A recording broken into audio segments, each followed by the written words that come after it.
All right, this week we're joined by Convict Gamer 94. Mate, it's an absolute pleasure to have you on. Thank you so much for joining me. Not a problem, my friend. Thank you for having me.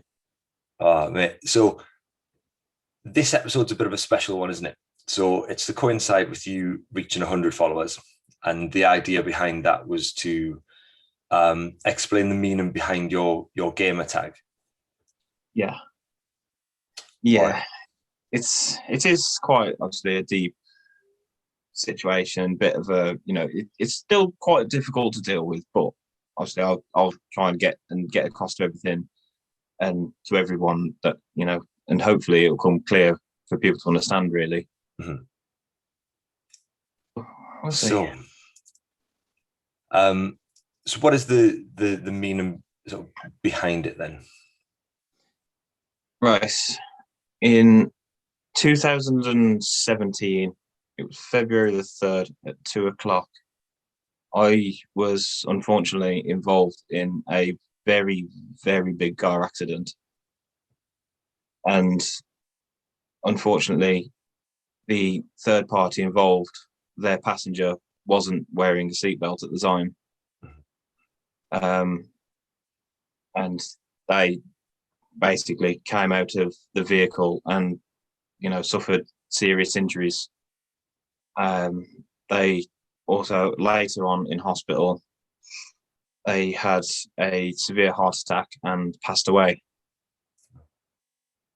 So, at the end of the day, I was arrested at the scene for that because I openly admitted from day one I was speeding, which I was travelling up a dual carriageway, going a bit quicker than what I should have done.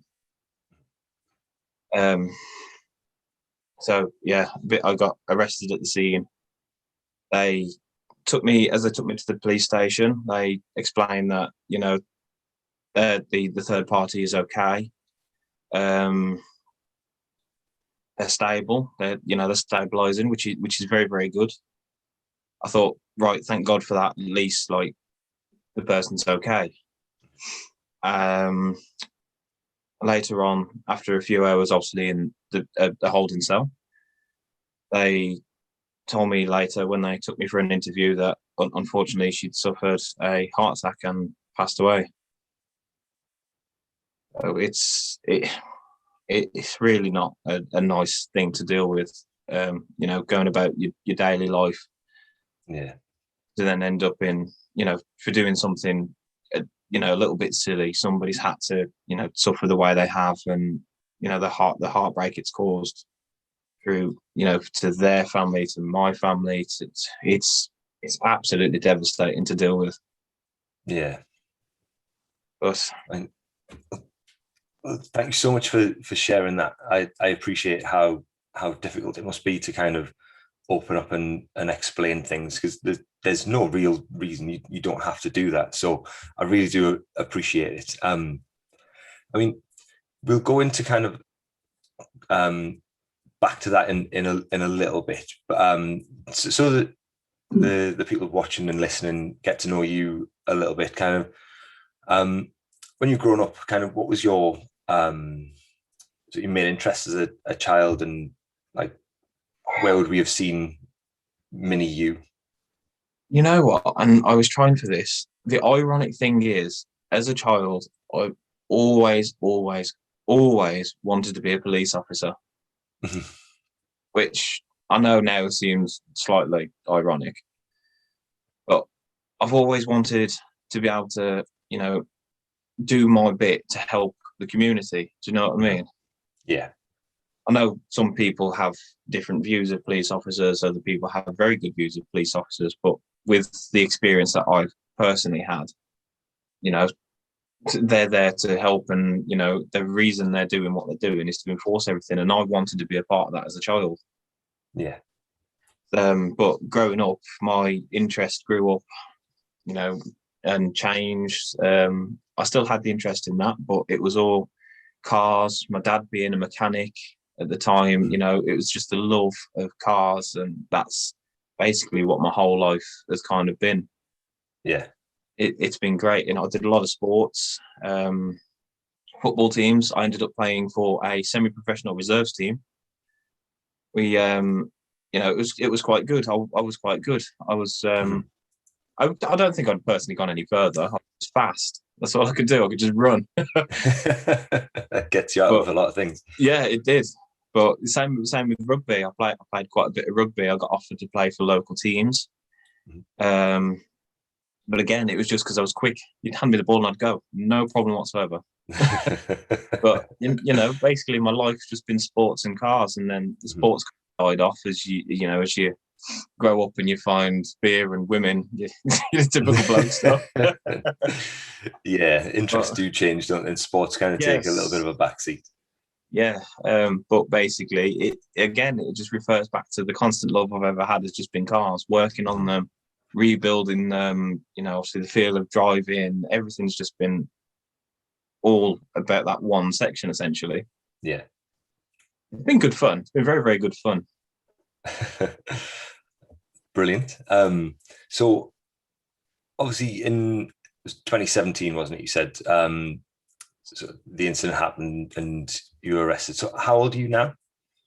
I'm actually 27 in the following Friday.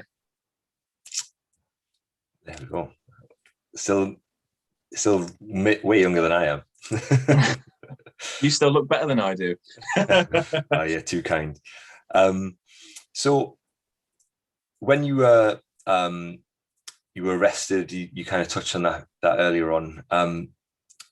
What was going through your head? I'll be perfectly honest. I was absolutely petrified. As soon as the accident happened, I couldn't open my car door, right? So I climbed out my window because I always drove my windows open. I climbed out the window and I ran straight over to the third party's car. And it is on CCTV. You can see me trying to get the gentleman out of the car safely to make sure he's okay. Yeah. And we managed to get him to the side of the road and he's okay. He's a bit shaken up, which is understandable, but all that goes through your head is the other person, which sadly, passed away. Are they okay? Oh God, I really hope they're okay. Because I didn't actually know officially at the time there was another person until obviously you look over and you see them at the side of the road. It's a devastating sight, honestly. To know that I was involved with something that's caused so much pain, it's devastating, honestly. All I want to do is help. And I've done the wrong thing, essentially. Yeah. So all you think about is, are they okay? How can I help this situation? Which, leading with that, is where I openly admitted to everything. I took full responsibility in that situation to try and make everything easy for the third party. Yeah. It was a bit of a pain in the backside. I was travelling up a dual carriageway. They came down and they crossed the junction, which is on that dual carriageway. It's right. If I wasn't speeding, I would not have been there at that particular time. So this would not have happened. And honestly, like I say, all you can think about is, I hope they're okay. How can I help? What can I physically do to make everything essentially easier? Do you know what I mean? I suppose your natural reaction in that instance is going to be, I need to help. Like, if there's people that need my help, I'm going to go and try and help them. Basically, yeah. Because weirdly enough, at the time, I was actually a bus driver. I was a professional driver at the time.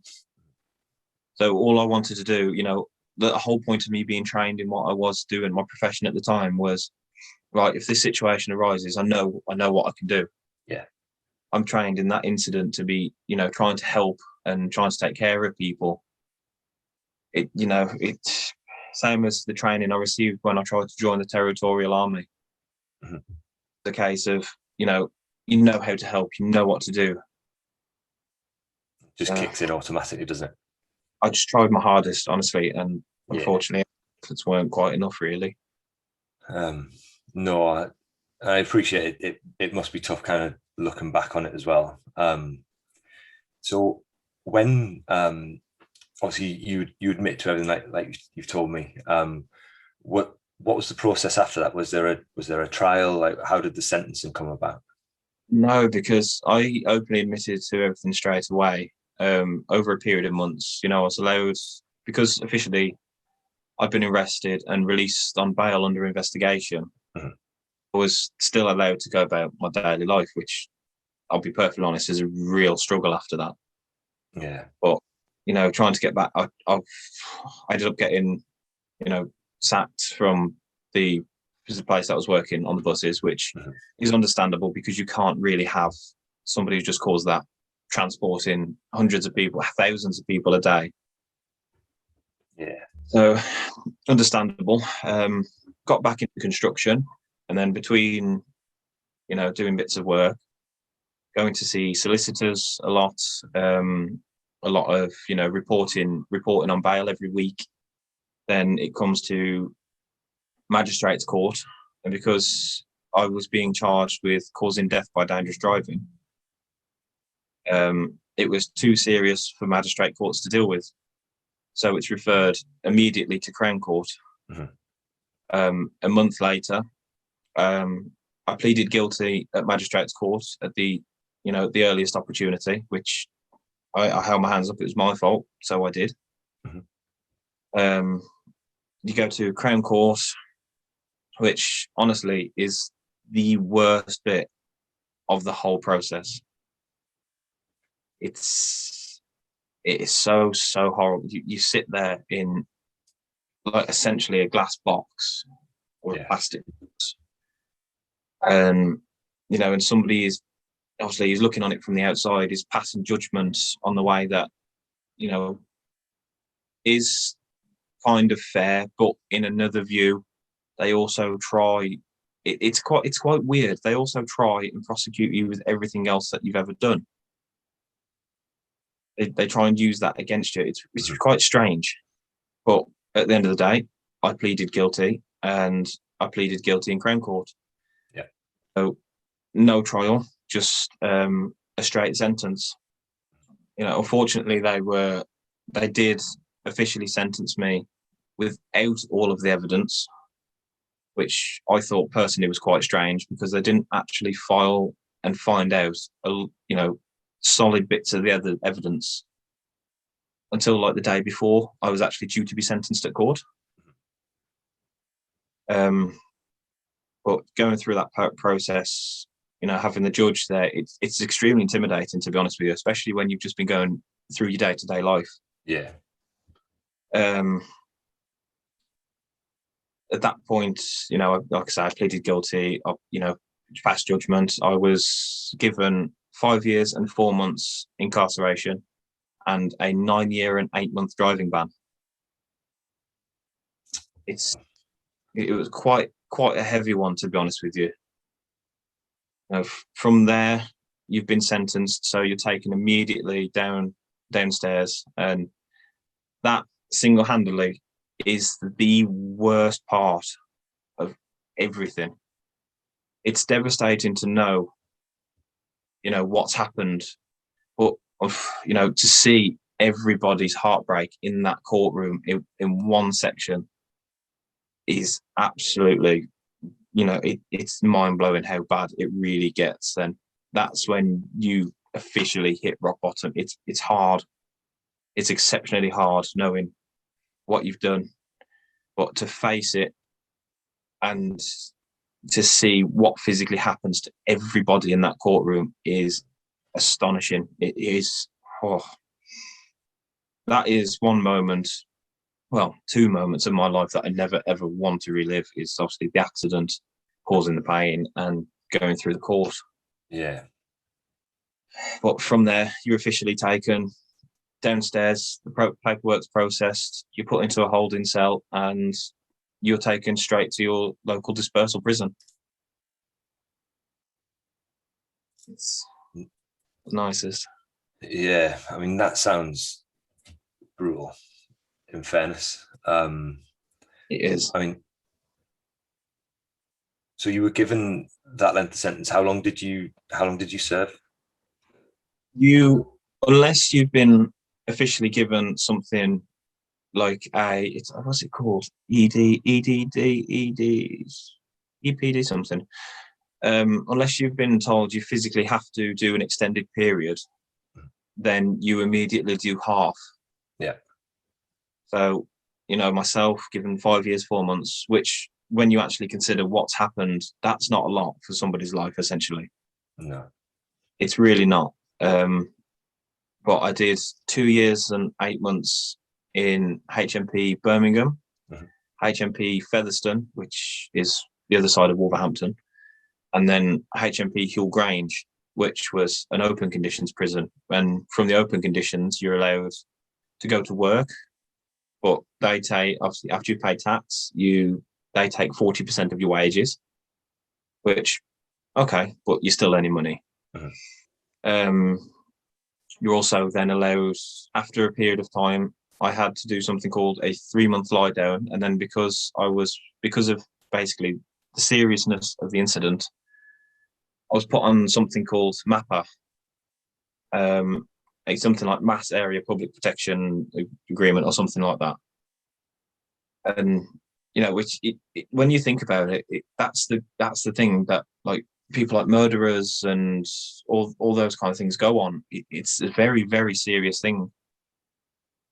They can give you, if they feel like it, up to a 30-mile exclusion zone from any area. So if I live where I live, or where the third party lives, or even from the point of the accident, I could have a 30-mile radius exclusion zone from there. Yeah. And that's bloody massive. But you're allowed, I had to do escorted visits on MAPA. So I'd be taken by officers from the prison into the local town in Redditch. And then you're allowed, I think they take you out for 2.5 hours just to integrate you back into society. Yeah. Which, I'll be honest, after the time that I served behind a closed door, to going out for 2.5 hours, it is absolutely mind-blowing. It's extremely scary how the world changes so quickly. I'll be perfectly honest, my head fell clean off. I can only imagine. I guess a lot of people have been in a similar position, in that we see documentaries and things about people being in prison and their release and kind of how they adjust and things like that. But to actually kind of lived through it must have been so taxing mentally. Months and months and months. I physically couldn't really cope. I really struggled to cope to adjust back to normal life. Like, say at 7 o'clock of an evening, I was so used to having to go report to the officers to make sure I was still there. Yeah. I was panicking. I was panicking because I thought I had to report to somebody. And it's such a strange feeling to be able to lie in your own bed, to be able to use a normal door. It's such an adjustment. Little things. Yeah, it's massive. You mentioned coping, and I mean, so when you first went into prison, how did you cope? Like, what was that kind of? I can only imagine what that first night must have felt like. That when the reality first night. Weirdly enough, I had it. It does sound quite strange, but I had quite an easy run inside. The first, it's more daunting when you're sat in the prison van. You're sat in what is essentially a 2-foot by 3-foot box. It's absolutely tiny, and then you got this little small window that's no bigger than my laptop screen. You look at it, and then you see the prison walls, and then the sign, and you're processed. That's when it really hits you. Yeah, that must be scary. It was absolutely horrifying.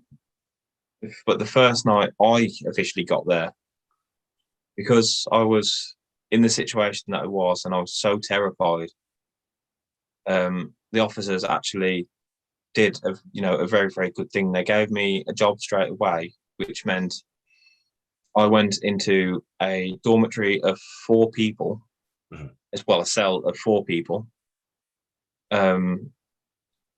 And to be honest with you, I was, instead of having 23-hour lockup like I should have done, I was in and out because they gave me a cleaning job. So I was in and out of cells all the time and cleaning and all sorts. Yeah. I had a fairly easy ride because I was always keeping my mind occupied. Mhm. And I think that was the key to it personally. Yeah, definitely. And how was the kind of the relationships upheld, like your friends and family and stuff? Did you see them regularly? When you first start, you would get put on what is basically a standard regime, and that will give you 3 visits a month, or depending on where you are, 2 visits a month. Mhm. And you can only have up to 3 people at a given time. So it is, you kind of have to use it quite clever. But luckily enough, I was only in the category B, dispersal prison, for a week. And then you go from, I got recategorized, went from there to Featherstone, which then gave me the same, which was 3 visits per month. But you gain a status called enhanced after a period of time of good behavior. Yeah. That'll give you more money out of the private cash that is brought over, so you can spend more on your canteen. Mhm. And then you also get 1 extra visit a month.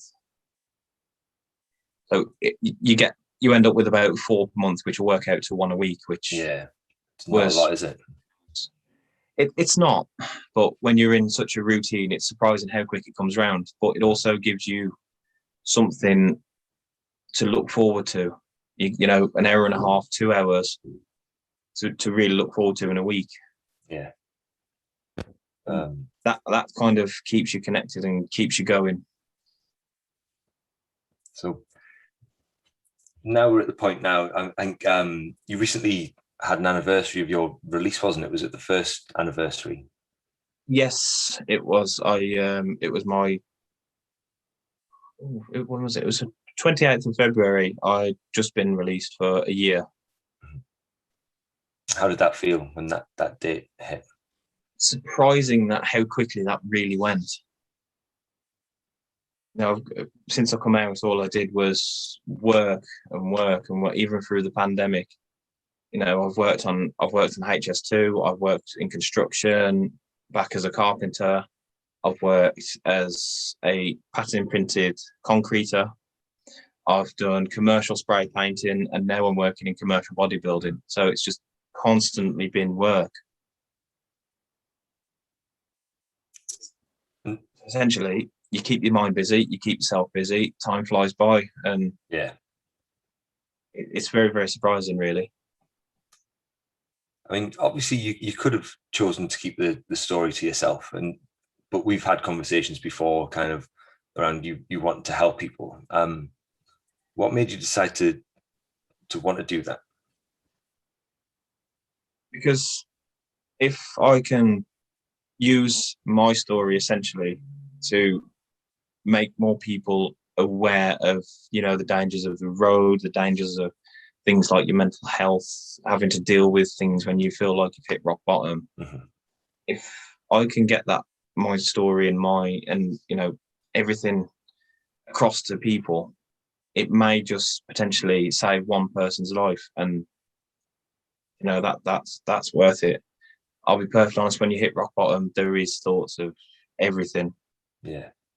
Because I constantly think, I live every day thinking, well, why did it have to happen to them? Why couldn't it have been me and made it easier for that family?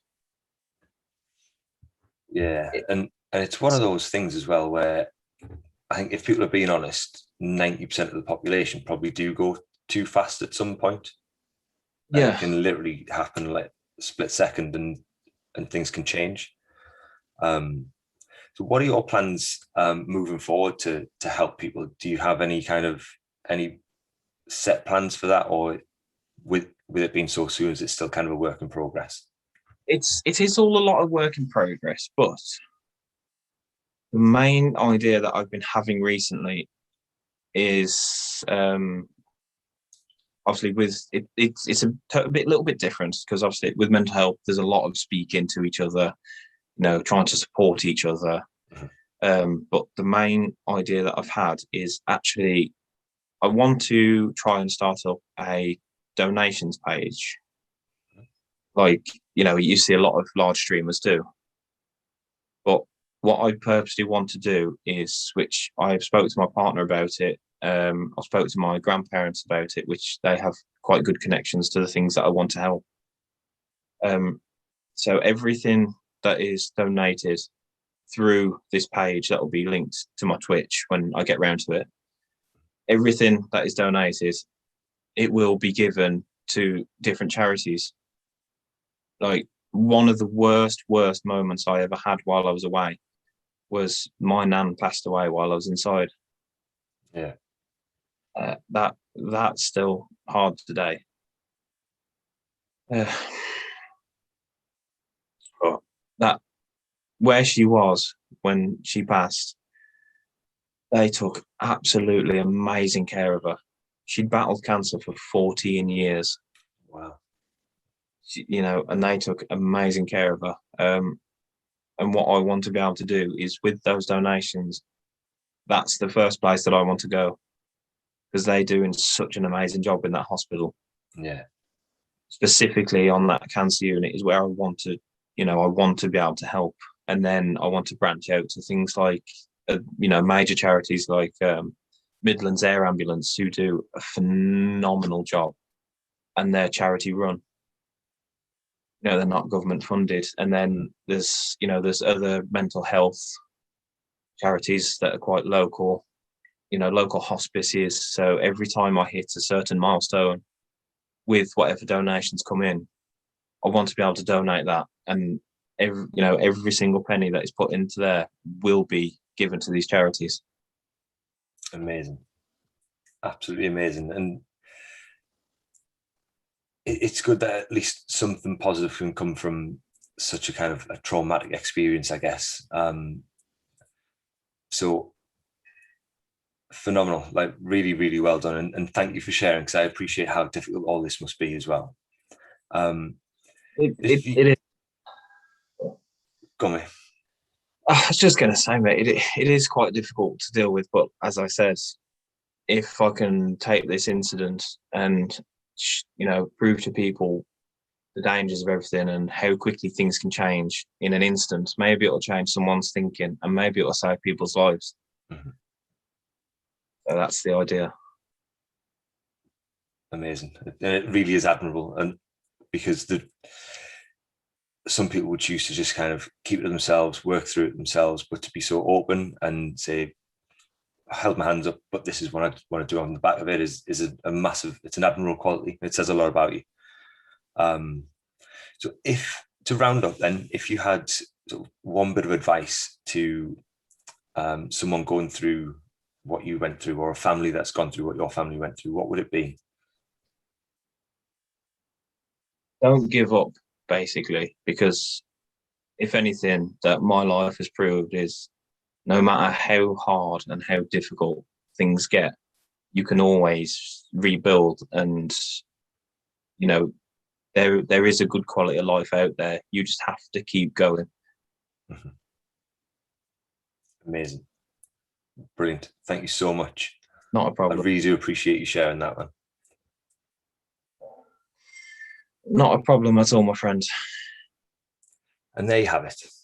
Thank you to Convict Gamer for being so brutally honest about a clearly emotive subject. It's important to remember in these scenarios, yes, there's victims, and our thoughts go out to those and their families, but also that a simple mistake doesn't necessarily make you a bad person. And it's how you react to that that really shows your true character. Next week, we are joined by one of my favorite people on Twitch. I'm delighted to say I'm joined by Gap Runner. I'm so excited to have a conversation with him. A super cool kid, really intelligent, and obviously lots to share as well. So I really do hope you'll join us for that one as well. Feel free to leave some comments about this one. Hit that like button, hit that subscribe button, and I will see you next time. Take care.